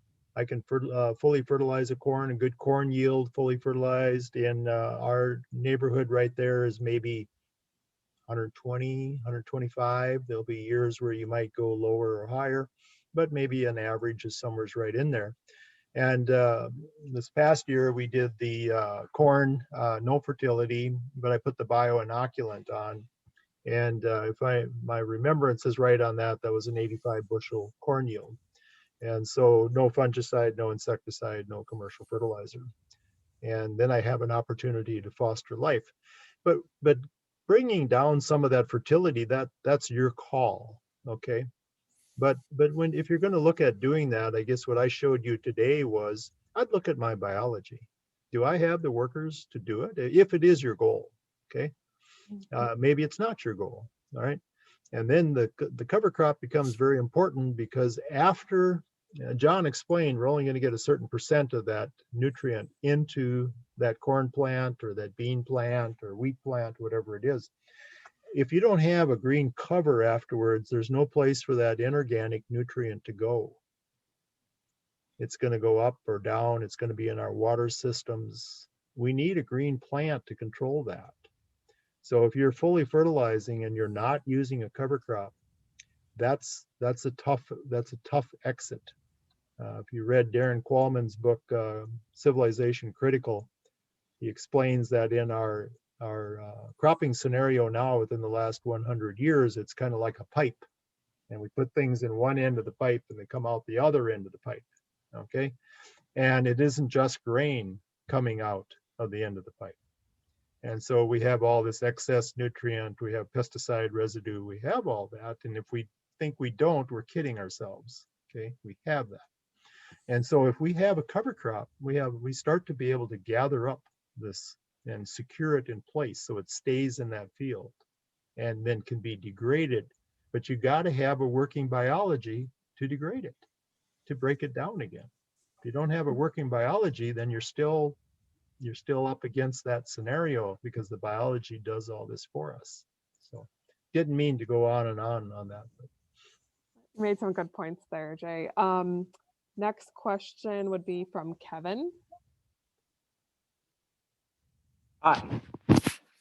I'm not even sure how exactly to word my question. I'll just ramble a tiny bit and maybe I'll get to it at the end. That's what I did.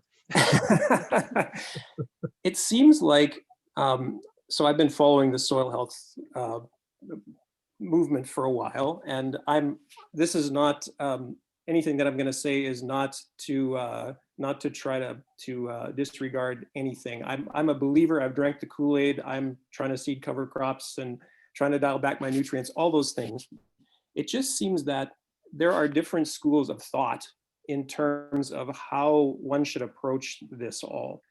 There seems to be, like, it's like everybody mostly agrees on the 5 principles, but not everybody agrees on, like, so, I mean, if I listen to you guys and then I listen to Andrew McGuire out of Washington State University and I listen to some of the NDSU stuff, it seems like there's still more of an emphasis on inputs, and inputs like aren't really as bad as they're being made out to be in a lot of the kind of like dialing it down to zero approaches.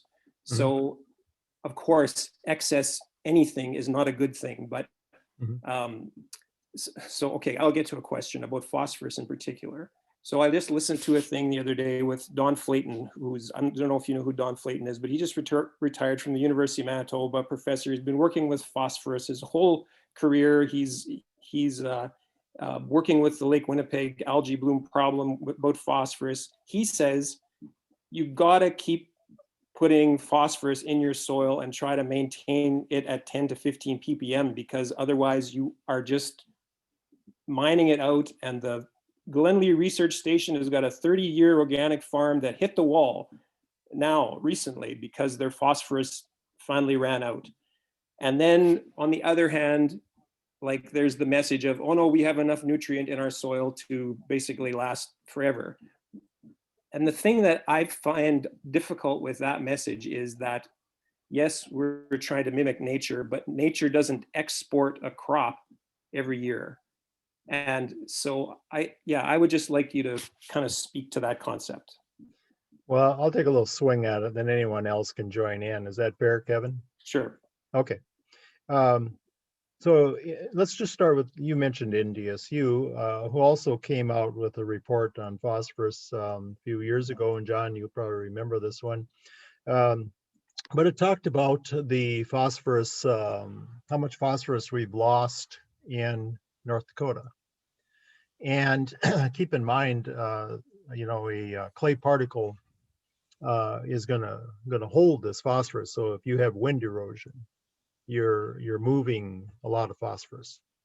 And so if you watch some of these, if you're like me and you have no life, you watch some of these documentaries that talk about fertilizing the rainforest from the Sahara.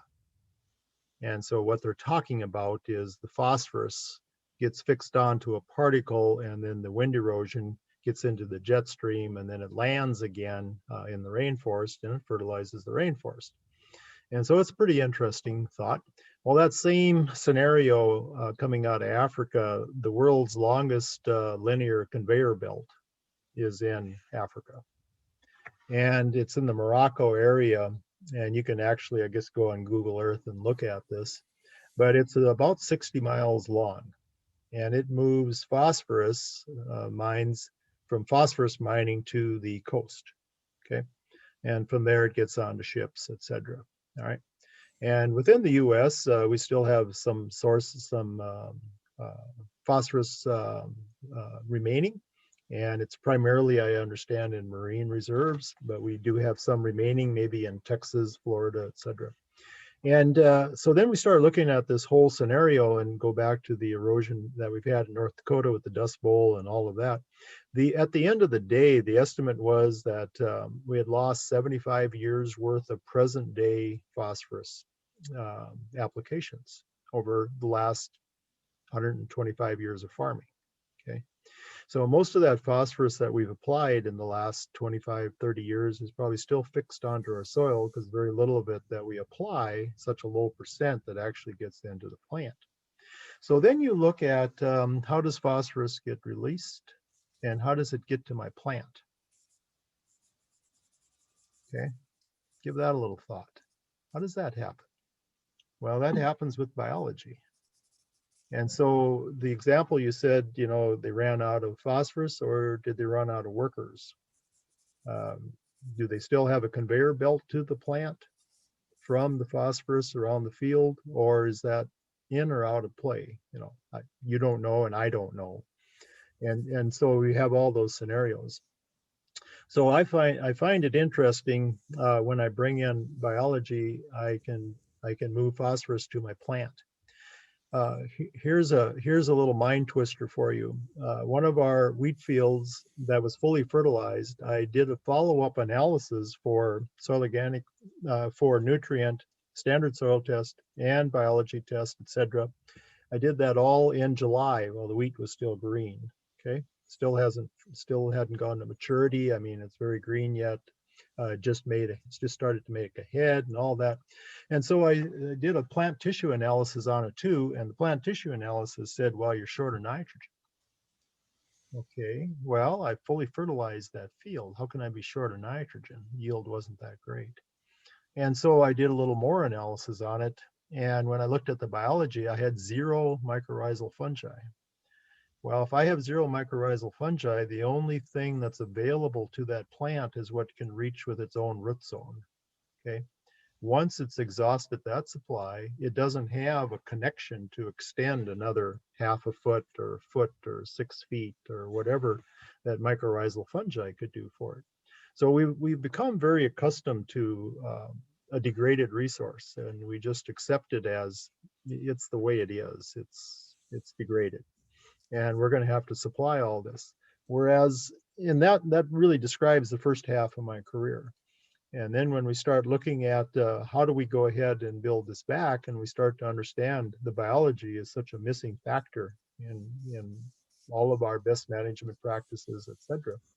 So that's a long story short, but it kind of gives you some idea on this. And there's lots of places you can look at to help answer that question. And it isn't just phosphorus, you know, it's everything else. that John mentioned earlier. It's that entire macro and micronutrient load. How do we bring some balance into that? John Kemp was on recently on no-till on the plains and addressed some of this as well. So I'm going to suggest to you, you might want to take a look at that archived talk, because it was maybe 2 weeks ago or so, whenever it was, the no-till on the plains session was. And so he does this geology test when he starts with a new client. And it tells them everything that's inherently available, everything that's in that soil. Okay, it's what mining companies would use. All right, but he uses it as a crop advisor. So that takes away the mystery of, is it or isn't it there?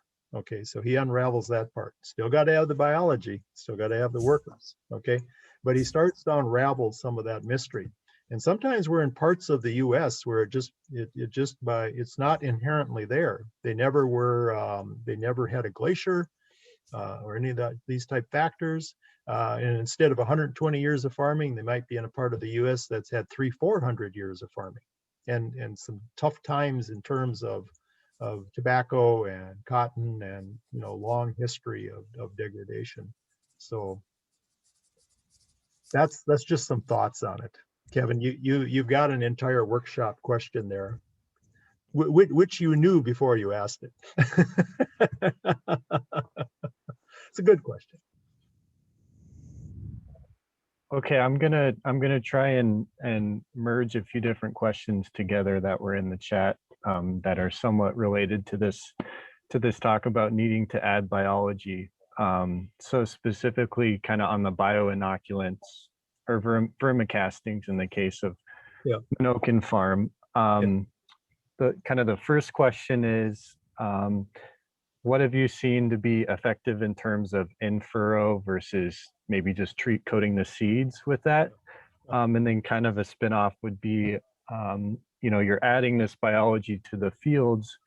What's the impact? What's the microbiome impact of herbicides potentially on those same fields? Well, So let's start with that last one. Fungicides are very effective. They do what they claim. There's a reason there's a skull and crossbones on the container. They're very effective, and they're also rather indiscriminate. So they're going to take it out. They're going to lower that fungal community.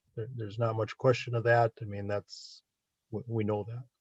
Back in the IPM days, those of you that are old enough to remember integrated pest management, you used to walk a field and observe a threshold level. If you got to a certain threshold level, maybe you'd apply something on that field, but maybe you had 10, 15 other fields that you never applied anything on that year. That was IPM.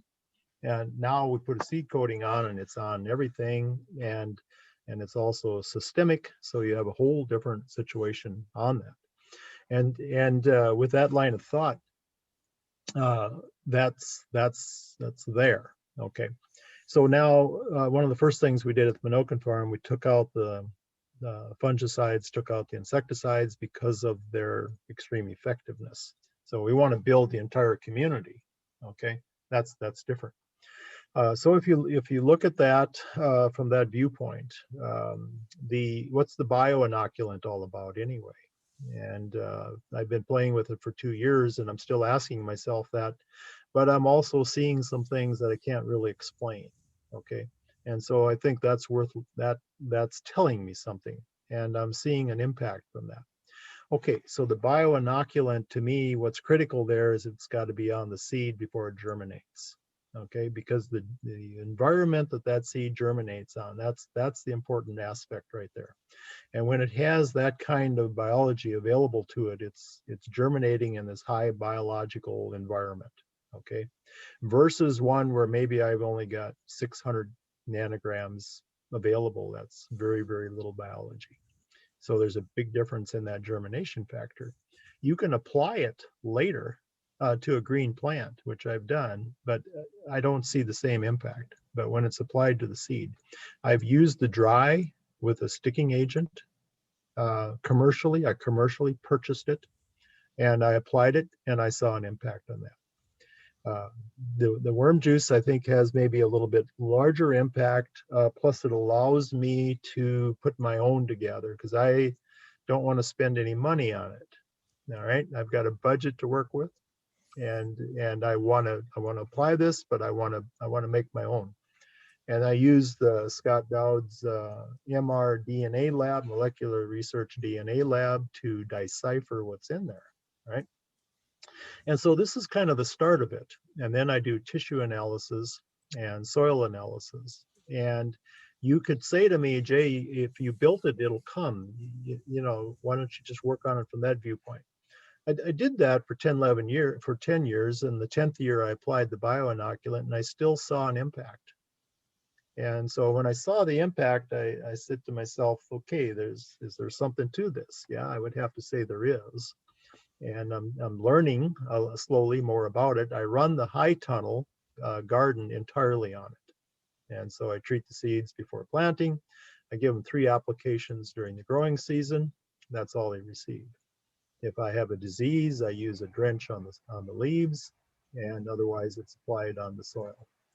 And so then I wanted to take that concept and put it on the cropland scenario. So then we started applying it on the cropland, but it's got to be on the seed before it germinates to get this effectiveness. And it's a different environment for that seed to germinate on. And there's so many things. I wish I were young, that I could go back and be a Connor. And if I were Connor, a young guy like him, and I had some background information, then I think I got a swing at starting to decipher some of this. And so now the race is on how much time I got left to do that. And so I start looking at that, and I think it's got a lot of potential. Do we know exactly what we're doing on it? I would say not at this point. Is there something to it? I would say there is.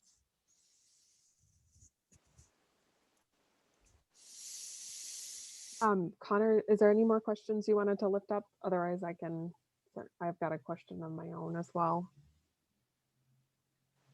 I saw that Jerry Ackerman wrote something in the chat. Jerry, did you want to unmute yourself and ask a question?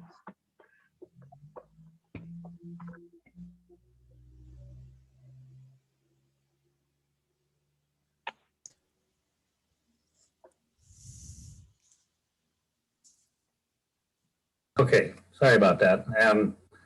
Hi, Jerry. I commend you. You had a good presentation there. Oh, thanks. Good to see you. One question I have, you're hearing an awful lot about carbon markets. And in the past, your CSP programs, your ECO programs, I've noticed a lot of farmers have started cover cropping and continued because of those programs. Do you think these carbon markets could be a stepping stone to maybe push some of those people that would like to try it, but now they got a good excuse because there's money on the table? It's a good question. Starts to lean into our politics a little bit, but you know, it's hard to measure, because here's what you're kind of looking at too. You take a Jerry Ackerman that maybe went down the road a long ways already, okay, on his own, and his carbon levels have already been somewhat improved on. Then maybe the neighbor's never done anything of this nature ever. And there might be more of a benefit financially to the neighbor than to Jerry Ackerman. That's possible. You know, sometimes through our farm programs, we ended up rewarding somebody that hadn't moved, and we don't reward the person that had moved. So there's all kinds of debates on this, but I think at the end of the day, I think it's a difficult item to agree on a measurement item.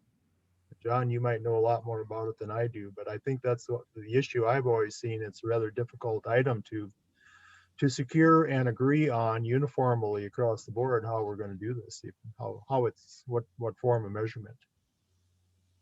Yeah, that's where my mind goes is, you know, how do you measure it, and how do you know how long it's going to stay in the soil to determine what value you're going to place on that. That's the tricky part. I think it may, if there's some money involved, it may get some producers to start looking at, you know, at least cover crops, and that would be a good thing. But I don't know how you would measure it accurately and equitably and really put a dollar value on it. That's a pretty slippery question. If Don Rukowski could jump in on the conversation. Hi, Don. Hi, Jay. both a good job, both of you guys. Thank you, Don. There's a lot of this carbon market stuff going on, and you guys are spot on, because I've got a list of about 40 factors that control or influence the carbon sampling techniques that you use. People are worried about spatial differences, spatial variability, and that makes it tough to get a repetitive sample so you can pay for tons of carbon precisely. But there's also this temporal variability that we watch with the cover crops going from no corn. At the end of 5 months, you've got 6 tons of biomass. That's 50% carbon.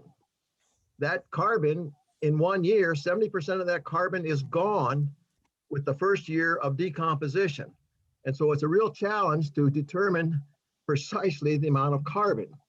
And so I want to make sure that if the taxpayers are supporting this, that they're getting their money's worth. The challenge is that we are seeing these increases in carbon, but it's like the race driver who's got the pedal to the metal. If he keeps that pedal to the metal, he'll be able to maintain that carbon level at a fairly high level. But if he backs off going into one turn, he's going to lose some carbon because the microbes are going to be there to digest it and kick it back as CO2 to the atmosphere. And so the dynamics of this is real tough. And while I do everything to promote carbon, and I want to promote the incentives that go with encouraging that, I want to make sure it's going to be permanent. And that's a real challenge in our agricultural system. We need to differentiate between carbon storage that we must have in our agriculture systems and carbon sequestration, which the fossil fuel people want us to do and take it out of the atmosphere. And the biochar example that was mentioned is one way to sequester it, but that biochar is not very productive in terms of contributing to agricultural production. So it's a real challenge, and we're not out of the woods, and there's a lot of work that needs to be done. End of sermon. Thanks, Don. That was right on.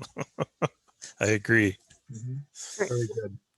Thank you, Don, for that. I do have one last question we're going to ask, and then we will be ending at 4 o'clock.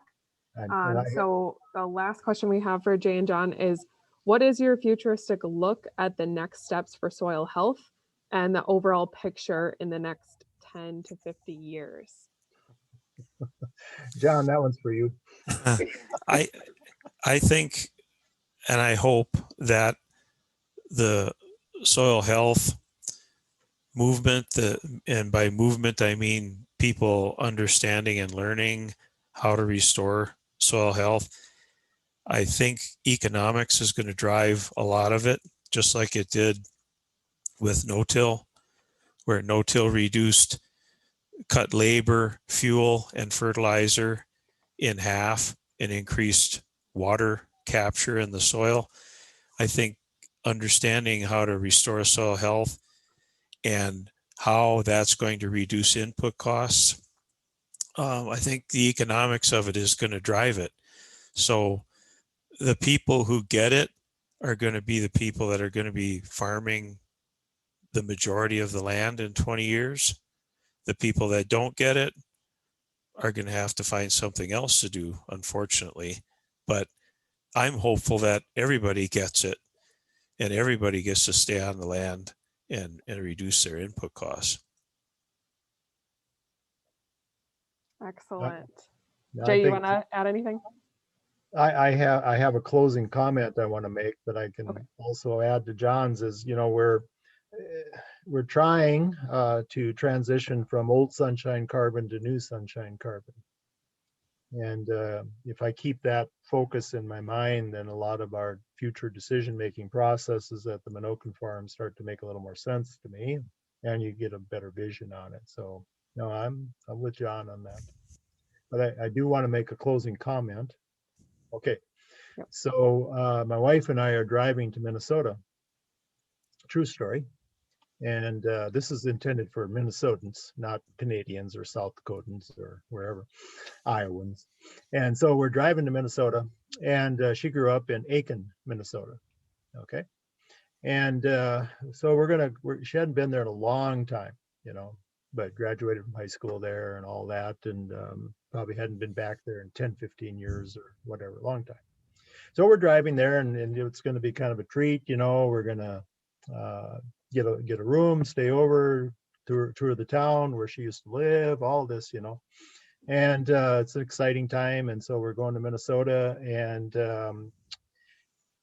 we get to Aiken early in the morning, and we said, let's have breakfast. Oh, okay.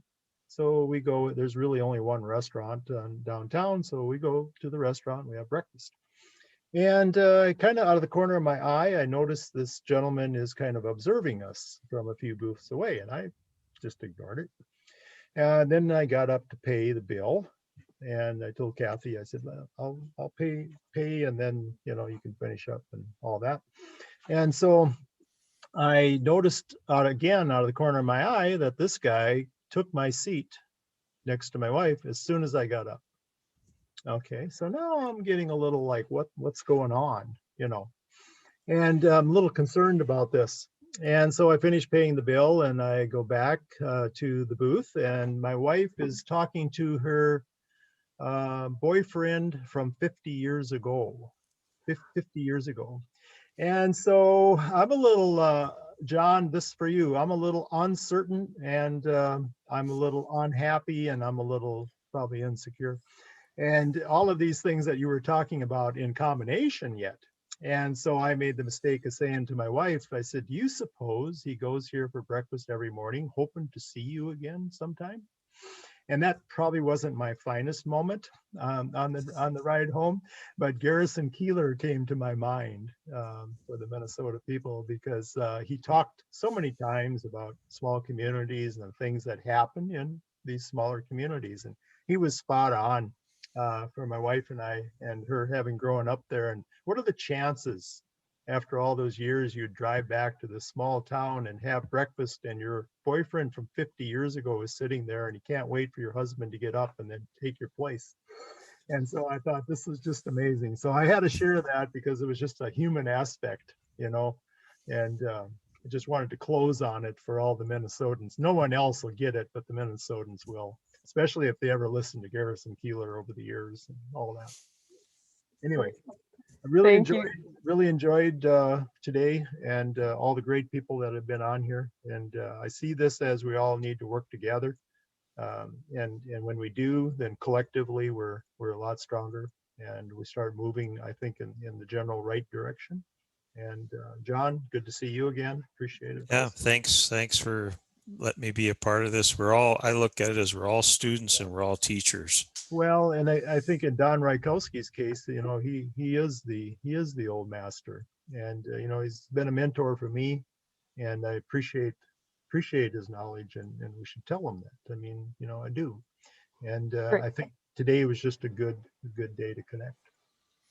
Thank you both, Jay and John, for all of your expertise today.